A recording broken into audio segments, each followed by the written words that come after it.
सभी के लिए मंगल कामनाएं, शुभकामनाएं।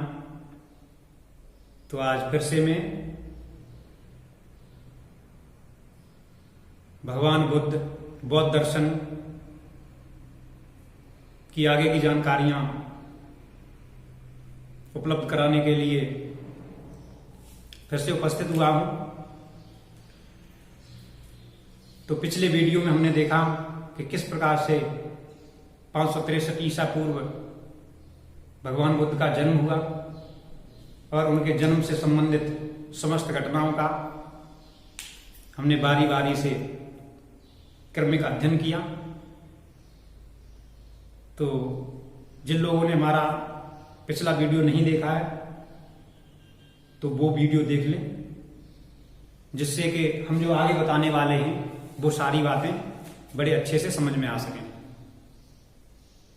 तो गृह त्याग तक की हमने घटनाओं का और महत्वपूर्ण बिंदुओं का अध्ययन कर लिया था। तो चलो आज आगे चलते हैं। गृह त्याग से आगे भगवान बुद्ध ने सत्य की खोज में, ज्ञान की खोज में 29 वर्ष की अवस्था में गृह त्याग कर दिया और मध्य रात्रि में जब इन्होंने गृह त्याग किया था तो अपने साथी छंदक को या चन्ना को बुलाया और कहा, मित्र किसी को न बताओ और घोड़े को निकाल कर लाओ। मैं उस ज्ञान के मार्ग को खोजना चाहता हूं, मैं जानना चाहता हूं कि आखिरकार इस मनुष्य जन्म के पीछे का राज क्या है। साथी के बहुत समझाने के बावजूद जब ये नहीं माने तो अपने प्रिय घोड़े कंथक के साथ सारथी सिद्धार्थ को लेकर चले और रोहिणी नदी के किनारे ले जाकर के जब इन्होंने अपने सारथी को रुकने के लिए कहा, अपने वस्त्रों का परित्याग किया, राजसी आभा वेशभूषा का परित्याग किया और इस संसार के लिए एक नए मार्ग को खोजने के लिए आगे बढ़ चले। तो आगे देखते हैं।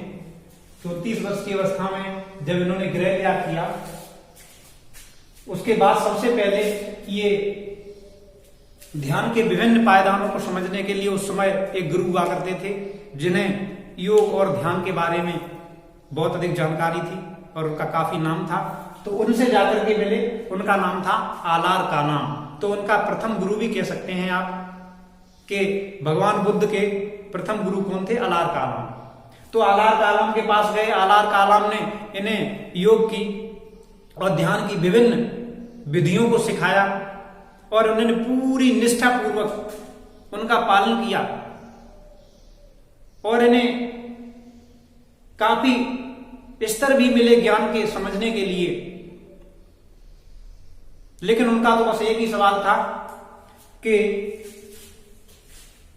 आखिरकार मनुष्य जन्म का उद्देश्य क्या है, मृत्यु हो जाने के बाद व्यक्ति कहां जाता है। इस सवाल का जवाब नहीं था आलार कालाम के पास। सारी ध्यान की पद्धतियों को अपना लिया लेकिन ये नहीं जान सके। तो आलार कलाम ने खुद अपने शिष्य से हाथ जोड़े, क्या मुझे जितनी जानकारी थी हमने आपको बता दी, इससे ज्यादा मुझे जानकारी नहीं है, हम इससे ज्यादा आपको नहीं बता सकते। आलार कलाम से पहले भी ये कई एक गुरुओं के पास गए थे लेकिन इन्हें कहीं भी इनके सवालों का उत्तर नहीं मिला। इन्होंने पूरी निष्ठा पूर्वक अपने गुरुओं की बातों को माना, लेकिन जब किसी के पास इनके सवालों का जवाब नहीं मिला तो सभी गुरु इनसे हाथ जोड़ते गए, इनसे क्षमा प्रार्थी होते गए कि अब इससे अधिक मुझे जानकारी नहीं है। आलार कालाम के साथ जब ये थे तो 5 ब्राह्मण भिक्षु इनकी लगनशीलता से बहुत अधिक प्रभावित हुए। ठीक है, उनका नाम था कौंडिन्य बप्पा, भालिया महानाम और अस्सागी। तो उन्होंने देखा कि ये आलार कालाम को छोड़कर जा रहे हैं तो वो भी उनके साथ हो लिए कि मुझे लगता है कि ये व्यक्ति मुक्ति का मार्ग खोज लेगा, जिसके लिए निकला है उसकी जानकारी कर लेगा। तो ये भी उनके साथ हो लिए। ये हमने 5 नाम लिख दिए और बिहार के बोध गया नामक स्थान पर, गया जिला है, एक जनपद है गया, वहीं एक स्थान है बोध गया। बोध गया से कुछ समीप पर्वतीय भागों में बैठ गए और ये तपस्या करने लगे। और इन्होंने ये सोचा कि हम कुछ भी हो जाए, ज्ञान प्राप्ति के लिए कितना भी प्रयास करेंगे, एक स्थान पर बैठ के तपस्या करने लगे। इनका शरीर बिल्कुल जर्जर हो गया, बिल्कुल अस्थि पंजर दिखाई देने लगे, लेकिन ज्ञान के संबंध में इन्हें अभी तक कोई जानकारी नहीं हुई। उसी दौरान एक नाम हम आपको यहां लिख देते हैं, सुजाता। सुजाता ये नाम अमर हो गया।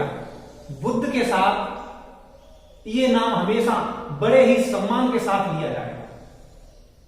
एक श्रेष्ठी की, एक सेठ की कन्या थी सुजाता, जिसको काफी वर्ष के उपरांत गृहस्थ जीवन में रहते हुए भी पुत्र प्राप्ति नहीं हुई थी। तो इन्होंने देखा एक ऋषि तपस्या कर रहे हैं, तो उसने हाथ जोड़े। वो उस वृक्ष की पूजा करने आया करती थी कि हमें पुत्र रत्न की प्राप्ति हो जाए, तो हम यहां पे अपने श्रद्धा के मुताबिक कुछ करेंगे। ये बात थी बहुत पहले की, वो वृक्ष की पूजा करने आया करती थी उस समय। लेकिन जब उसे पुत्र रत्न की प्राप्ति हो गई तो उस समय वो उसी वृक्ष के सामने आई, तो देखा कि बुद्ध बैठे हुए हैं, इनका शरीर जर्जर हो गया है, अस्थि पंजर दिखाई दे रहे हैं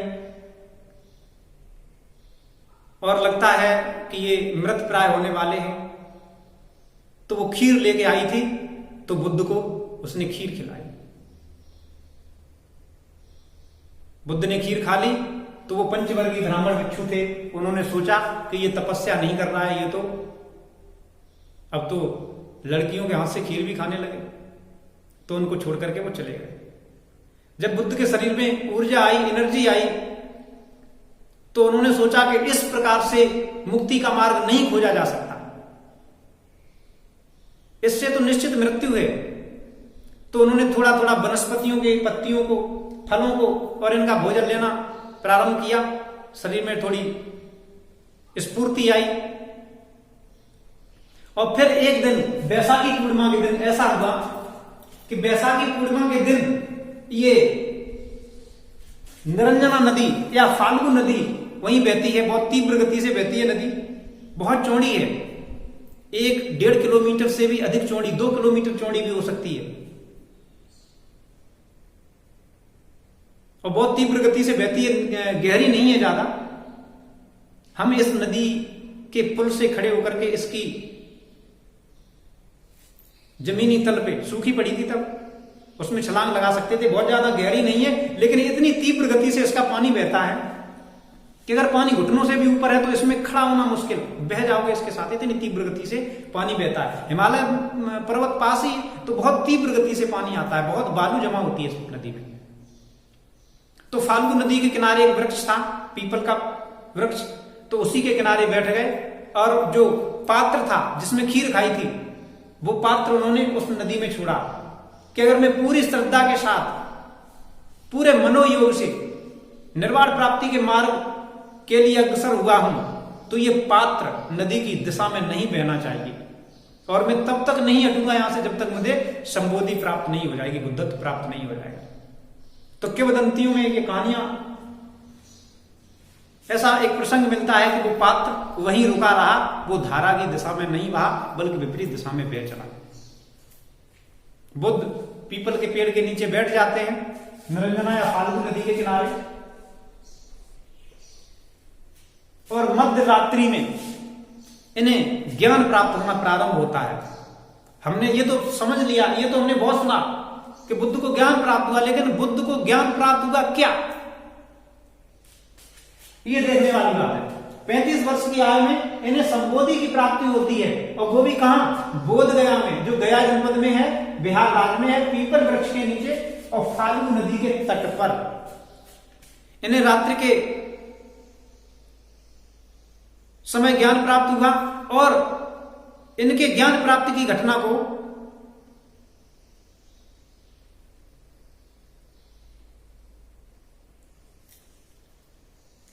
संबोधि कहा गया। और सुजाता की खीर ज्ञान प्राप्ति से पूर्व का इनका भोजन था। तो रात्रि के समय इन्हें ज्ञान प्राप्त हुआ। ज्ञान प्राप्ति से मतलब है इन्हें दिव्य नेत्र प्राप्ति हुए, ब्रह्मांड में कहीं भी कुछ भी देख सकते थे।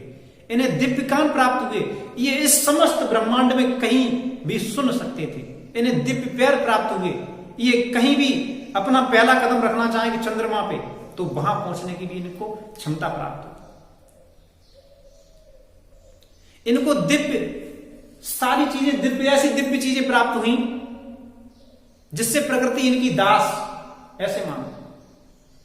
लेकिन जो बुद्धत्व प्राप्त व्यक्ति होते हैं वो कभी अपनी शक्तियों का दुरुपयोग विनाश के लिए नहीं करते। और फिर उसके बाद उन्होंने संबोधि के अंतिम स्तर पे पहुंचे जिसे कहते हैं सम्यक समाधि। तो सम्यक समाधि में उन्होंने जाना कि व्यक्ति किस प्रकार से जन्म ले रहा है, किस प्रकार से मर रहा है, किस प्रकार से ये जीवन का चक्र चल रहा है। और ये सब कुछ जान लेने के बाद इनके मन को ऐसी अद्भुत शांति प्राप्त हुई, इससे पूर्व ऐसी शांति कभी नहीं मिली। ऐसा अनुभव जीवन में कभी महसूस ही नहीं हुआ।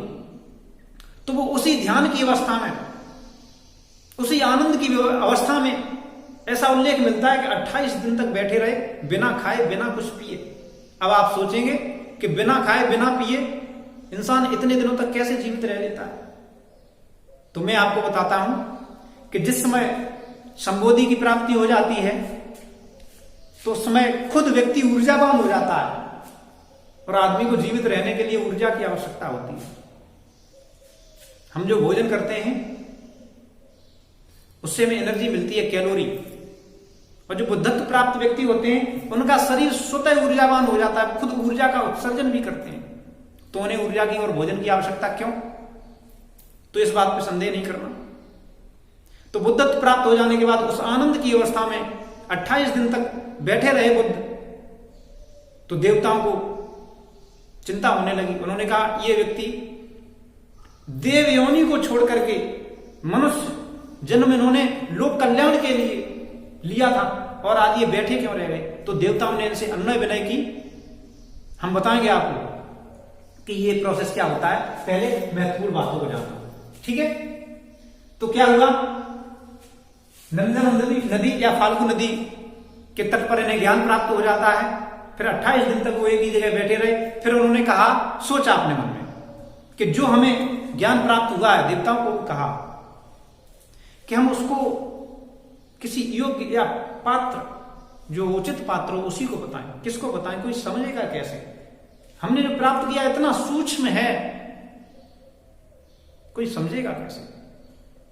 तो उन्होंने अपने दिव्य नेत्रों से देखा कि वही पंचवर्गीय ब्राह्मण भिक्षु जो बहुत जिज्ञासु थे ज्ञान के लिए, चलो उन्हीं को उपदेश दिया जाए। तो देखो प्रथम उपदेश कहां दे रहे हैं। देखो प्रथम उपदेश उन्होंने दिया, एक स्थान है बाली। और उन्होंने जो उपदेश दिया उस समय की भाषा हुआ करती थी पाली। बड़े आसानी से याद रहेगा। सबसे पुरानी भाषा थी संस्कृत। संस्कृत के बाद उसका और सरलतम रूप आया जिसे कहा पाली। और पाली के बाद फिर संस्कृत सरल भाषा बनी, उसे कहा गया प्राकृत। और प्राकृत के बाद फिर से एक पायदान हुआ अपभ्रंश। अपभ्रंश के बाद अभट्ट और अभट्ट के बाद फिर हिंदी। तो इस प्रकार से ये भाषाओं का क्रम है। हिंदी का ही रूप मान लो पाली या संस्कृत का रूप मान लो पाली। तो पाली भाषा में उपदेश दिया और वो स्थान था बाली। और कहां था? वर्तमान में सारनाथ है ना, सारनाथ के समीप उस समय ऋषिपत्तनम या मृगदा के नाम से जाना जाता था वो स्थान। और वर्तमान समय में उत्तर प्रदेश के वाराणसी जनपद के समीप आता है। 35 वर्ष की अवस्था में बुद्धत्व प्राप्त हुआ। तो उन्होंने यहां प्रथम उपदेश दिया ज्ञान प्राप्ति के बाद। ये देख लो, बहुत ही आवश्यक पॉइंट है और बड़ी परीक्षाओं में भी पूछे जाते हैं। पीसीएस, आईएएस तक के एग्जाम में इसमें से सवाल आते हैं। तो बौद्ध धर्म से संबंधित जितनी भी महत्वपूर्ण जानकारियां हैं, मैं आपको जो आप अध्ययन करवा रहा हूं, बड़ी परीक्षा में आपको इससे सवाल मिलेंगे। ठीक है, आगे देखेंगे। जब जिनको उपदेश दिया वो पंचवर्गीय ब्राह्मण भिक्षु सारनाथ में थे। उन्होंने अपनी दिव्य नेत्रों से देखा तो चल दिए। तो जैसे ही उन ब्राह्मण भिक्षुओं ने गौतम बुद्ध को आते देखा तो उनके मन में तो वही धारणा थी कि ये तो लड़कियों के हाथ से खीर खाने लग गए, तो ये क्या बुद्धत्व को प्राप्त करेंगे। तो इसलिए उनके मन में ये भावना आई कि ये गौतम जो चले आ रहे हैं, मैं इनके लिए न तो आदर सत्कार करूंगा न इनका अभिवादन करूंगा। एक ने ये सोचा। दूसरे ने सोचा मैं इनके बैठने के लिए भी जगह नहीं दूंगा। तीसरे ने सोचा कि मैं इनको खाने पीने के लिए भी कुछ नहीं दूंगा।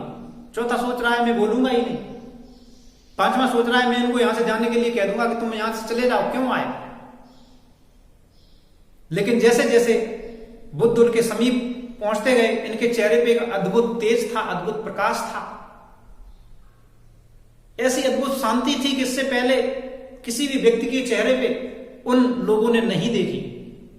सब अपनी सुध-बुध खो बैठे और जिसने जो संकल्प लिया था कि मैं ऐसा करूंगा, वो उसके विपरीत करने लग गया। कोई पानी लेके आ रहा है, कोई उनके लिए बिस्तर लगा रहा है, कोई उनका अभिवादन कर रहा है, दंडवत प्रणाम कर रहा है, और सब बिना किसी निर्देश के शिष्यों की भांति उनके सामने बैठ गए।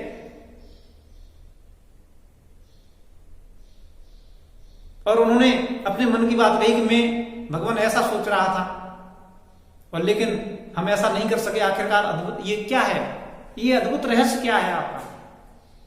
फिर उन्होंने कहा कि साथियों, जिस मार्ग की खोज के लिए हम निकले थे वो मुक्ति का मार्ग मैंने खोज लिया। देखेंगे तो उन्होंने जो मुक्ति का मार्ग, उन्होंने जो मुक्ति के मार्ग के लिए उपदेश दिया उसे कहते हैं आर्य अष्टांगिक मार्ग। हम अगले वीडियो में आपको अष्टांगिक मार्ग के संबंध में बताएंगे। हालांकि अष्टांगिक मार्ग के संबंध में बताना हमारे बस की बात नहीं है, और हमारे बस की ही नहीं, किसी के बस की बात नहीं है। इस मार्ग को तो वही समझा सकता है जो खुद बुद्धत्व प्राप्त व्यक्ति। लेकिन अष्टांगिक मार्ग की जो सूक्ष्म जानकारी है हम उसका आपको अध्ययन करवाएंगे। हम तो भगवान बुद्ध के द्वारा दिए गए ज्ञान का एक रेत का कण भी आपको नहीं दे सकते, लेकिन जानकारी दे सकते हैं। तो आप उसको सुनते रहिए, समझते रहिए। आगे देखेंगे तो उन्होंने 35 वर्ष की अवस्था में पहला उपदेश दिया था सारनाथ में। उस समय ऋषिपत्तनम या अमृतधाम नाम से प्रसिद्ध हुआ करते थे वो स्थान। वर्तमान समय में वाराणसी जनपद में है। ठीक है, पाली भाषा में उन्होंने प्रथम उपदेश दिया था और उस स्थान का नाम था बाली। आज वहां पे एक भव्य मंदिर बना हुआ है। श्रीलंका के एक व्यक्ति थे जिसका नाम था धर्मपाल। 7 वर्ष की अवस्था में उन्होंने बौद्ध धर्म स्वीकार कर लिया था, और जब वो भारत आए तो भारत की स्थिति को देख के बहुत रोए कि जहां पे भगवान बुद्ध ने अपना पहला उपदेश दिया वहां पे उनके अवशेष भी मिटा दिए भारतीयों ने। तो उन्होंने फिर वहां बहुत भव्य मंदिर बनवाया, और वो पर्यटक स्थल आज अंतरराष्ट्रीय स्तर का पर्यटक स्थल है। और उनके गुजर जाने के बाद, धर्मपाल के गुजर जाने के बाद उनकी प्रतिमा लगी है गेट पे, एक प्रहरी के समान। देखो महानता, श्रीलंका वालों ने एक उदाहरण पेश किया। आगे देखेंगे, और अपने ज्ञान के प्रकाश से वो 80 वर्ष की अवस्था तक, 80 वर्ष की उम्र तक इस संसार के व्यक्तियों के सवालों के जवाब देते रहे और प्रकाशित करते रहे इस जगत को अपने प्रकाश से। अब इनके शिष्यों की मैं सूची बताऊं तो इनका पुत्र राहुल भी इनका शिष्य हो गया, इनके माता पिता भी इनके शिष्य हो गए, इनके भाई महानाम और देवदत्त भी इनके शिष्य हो गए। और जगत को प्रकाश देने वालों ने बहुत कष्ट झेले। सभी जागृत शिष्य आनंद को छोड़कर लगभग सभी के सभी इनके सामने ही गुजरते चले गए, लेकिन करुणा निधान, अद्भुत शांति के सागर इनके चेहरे पे बिल्कुल भी शिकन तक नहीं आई, विचलित नहीं हुए। क्योंकि जो ज्ञान को प्राप्त कर लेते हैं वो फिर कभी विचलित नहीं होते। वो जानते हैं कि इन्होंने संसार छोड़ा, ये संसार छोड़ के कहां गए। उन्होंने जीवन के रहस्य को, जीवन के चक्र को समझ लिया। तो आगे देखेंगे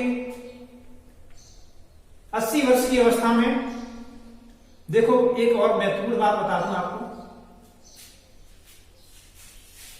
महापरिनिर्वाण से पूर्व इन्होंने पहले ही सूचना दे दी थी। क्या सूचना दे दी थी? उनका महापरिनिर्वाण हुआ था 80 वर्ष की उम्र में, बैसाखी पूर्णिमा के दिन। लेकिन इन्होंने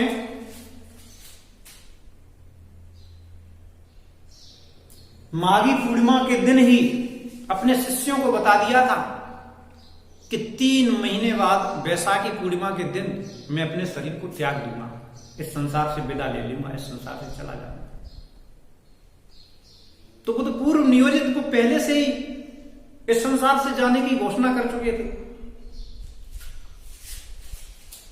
उन्हें अपना बिल्कुल समय का मालूम था। उन्होंने 3 महीने पहले ही बता दिया था इस जगत को, माघी पूर्णिमा के दिन ही बता दिया था। इसलिए माघी पूर्णिमा बुद्ध आय विसर्जन संस्कार दिवस के रूप में जाना जाता है।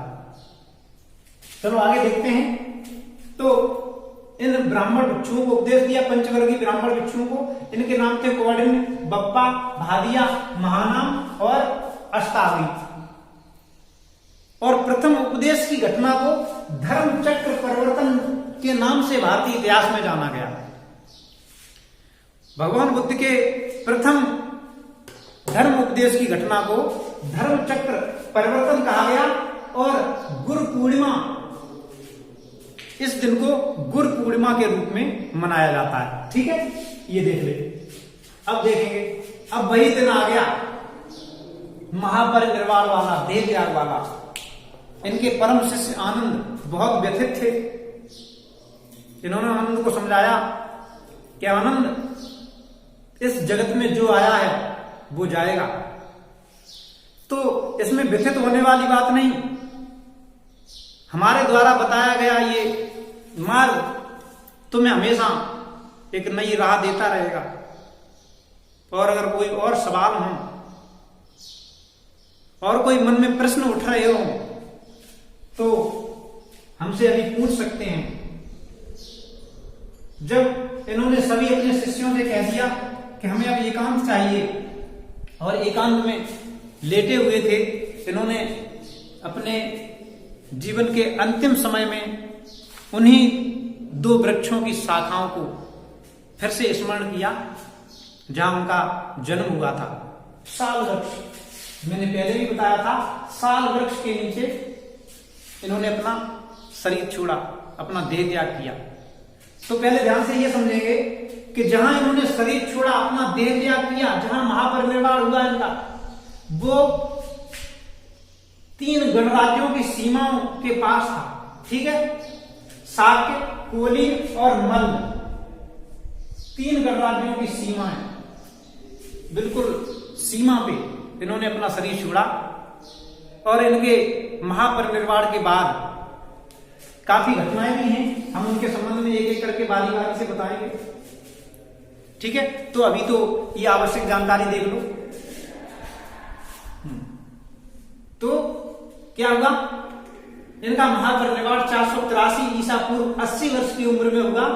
और वो स्थान था कुशीनगर जनपद है उत्तर प्रदेश में, और गांव का नाम है कसया, कसया गांव।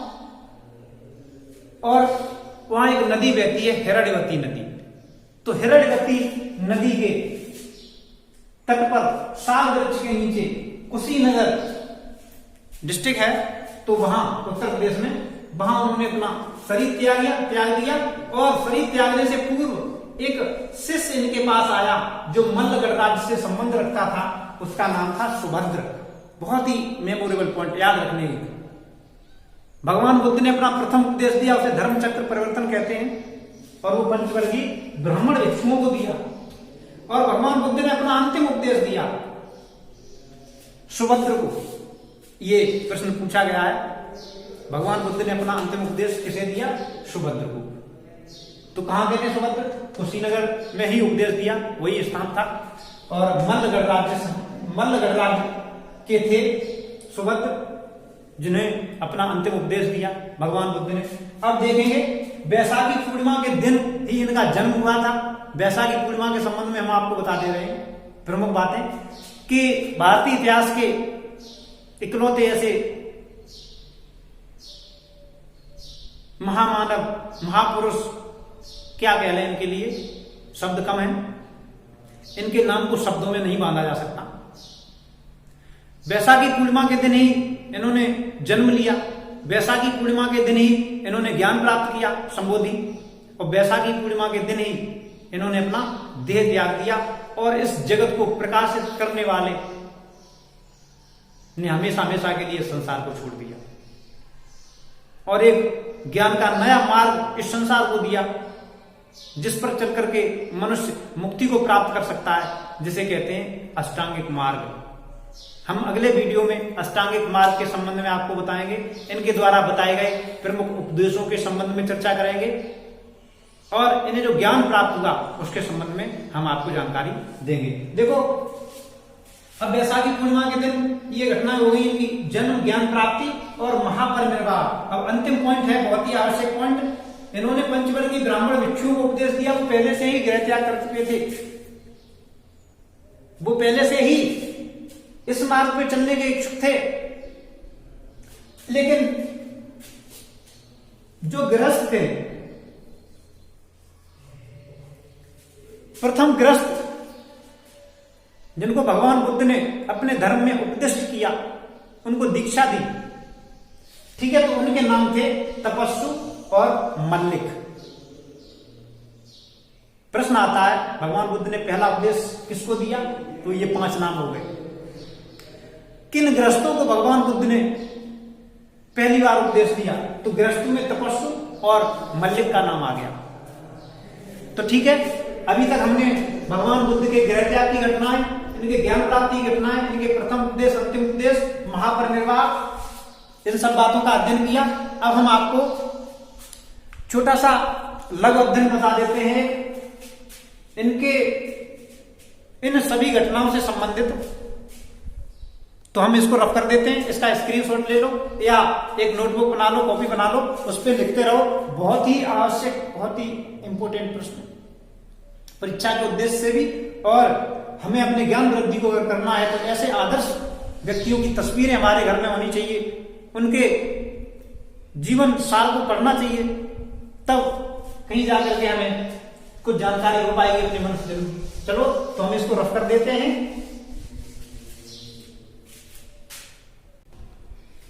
तो देखिए, भगवान बुद्ध के जीवन और घटनाओं से संबंधित ये हम आपको 3 महत्वपूर्ण बातें बता रहे हैं। प्रकृति साक्षी रही है भगवान बुद्ध के प्रत्येक क्रियाकलाप की। तो हम देखते हैं कि भगवान बुद्ध का जो जन्म हुआ वो लुम्बिनी वन में हुआ, साल वृक्ष के नीचे हुआ, और रोहिणी नदी थी गवाह। साल वृक्ष, कहीं कहीं साल वृक्ष के समीप ही बट वृक्ष भी आते हैं, बट वृक्ष, बरगद का भी उल्लेख आता है, उसकी भी लताएं थी, उसकी भी शाखाएं थी, ठीक है। अब देखेंगे गृह त्याग, इन्होंने गृह त्याग किया कपिलवस्तु गणराज्य से, तो रोहिणी नदी के पास ही इन्होंने अपने साथी को लौटा दिया। तो इनके गृह त्याग की यानी महाविनिष्क्रमण की साक्षी है कपिलवस्तु की रोहिणी नदी। आगे देखते हैं संबोधि, इन्हें ज्ञान प्राप्त हुआ बोधगया नाम के स्थान पर पीपल वृक्ष के नीचे, और निरंजना नदी और पीपल वृक्ष भगवान बुद्ध के संबोधि के साक्षी हैं, और महापरिनिर्वाण की साक्षी है हिरण्यवती नदी, जो कुशीनगर जनपद है, ये गांव है कसया, और साल वृक्ष, वही साल वृक्ष जहां साल वृक्ष के नीचे इन्होंने जन्म लिया था, और वहीं साल वृक्ष के नीचे दूसरी जगह पे वृक्ष गवाह है, और ये हिरण्यवती नदी है, ठीक है। तो उम्मीद करता हूं आपने बहुत ही ज्ञानवर्धक जानकारियां ली होंगी। अगले वीडियो में हम बौद्ध धर्म से संबंधित कुछ और बातों का अध्ययन करेंगे। ठीक है, तो उम्मीद करता हूं आप इस ज्ञानवर्धन की श्रृंखला में बहुत अच्छे से सीख रहे होंगे, समझ रहे होंगे। इसी उम्मीद के साथ सभी के लिए बहुत बहुत मंगल कामना।